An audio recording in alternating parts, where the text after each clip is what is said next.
মোগল সম্রাট শাহজাহানের শাসনামলে পিরোজপুরের রায়ের কাঠি নামক জায়গা, এই জায়গায় জমিদার বাড়ির গোড়াপত্তন হয়। এখানে তৈরি করা হয়েছিল বাড়ির প্রবেশদ্বার, বড় রাজকীয় গেট, রাজভবন, জলসাঘর, অতিথিশালা, নাট্যশালা, বিচারালয়, অন্ধকূপ, সুড়ঙ্গ পথ, গোসলখানা সহ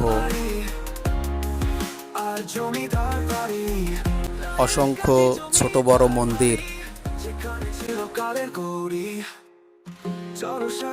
ছোট বড় প্রায় 400 থেকে 500 অট্টালিকা ছিল এখানে। এছাড়াও রয়েছে মন্দিরের নকশায় নির্মিত কয়েকটি মঠ, তন্মধ্যে 40 বা 50টি গগনচুম্বী অট্টালিকা রাজবাড়ির শোভা বর্ধন করত।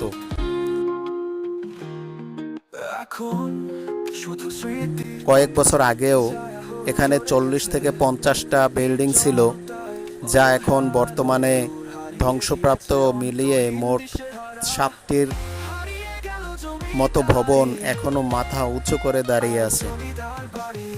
অযত্ন অবহেলার কারণে এখন তেমন আর কিছুই অবশিষ্ট নেই। বাসভবন, জলসাঘর, বিচারালয়, সুড়ঙ্গ পথ সব কিছুই ধ্বংস হয়ে গেছে। এখন কয়েকটি মঠ ও মন্দির ছাড়া আর তেমন কিছু নেই।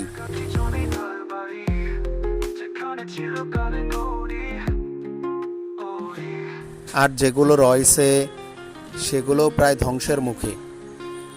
ছাদ দেয়াল খসে পড়ে গেছে, কিছু অবশিষ্ট দেয়ালে লতাপাতা, গাছগাছালি ও শ্যাওলায় জরাজীর্ণ হয়ে রয়েছে।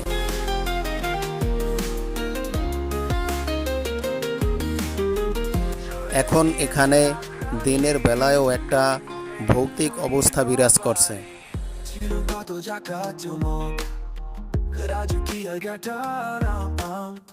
রাজভবনের শান্ডাল হাওয়া, নাট্যশালা ঢেউয়ের ধামাকা, হারিয়ে গেল জমিদারি আর জমিদার বাড়ি, রায়ের কাঠি জমিদার বাড়ি, যেখানে ছিল কালের গৌরী।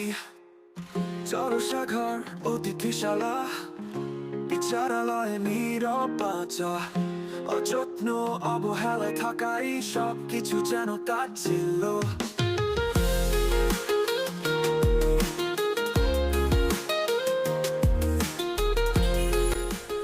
যে কোনো পর্যটন স্থান আমাদের সম্পদ, আমাদের দেশের সম্পদ। নির্জনতায় অগহ্বর দূর হারিয়ে গিয়েছে অন্তহীন দিশেহারা।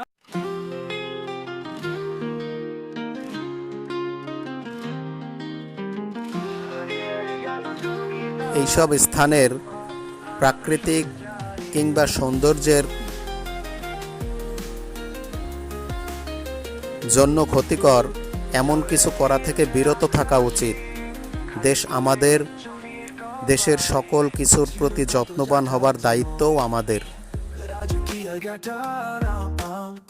রাজভবনের শান্ডাল হাওয়া, নাট্যশালা ঢেউয়ের ধামাকা, হারিয়ে গেল জমিদারি আর জমিদার বাড়ি, রায়ের কাঠি জমিদার বাড়ি, যেখানে ছিল কালের গৌরী। জলসাঘর, অতিথিশালা, বিচারালয়, নীরব বাঁচা, অযত্ন অবহেলায় থাকাই সব কিছু যেন তার ছিল।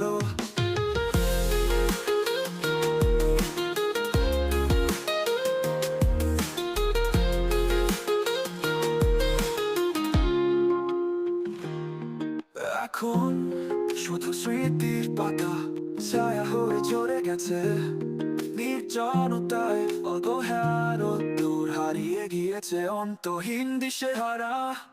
হারিয়ে গেল জমিদারি আর জমিদার বাড়ি, রায়ের কাঠি জমিদার বাড়ি, যেখানে ছিল কালের গৌরী।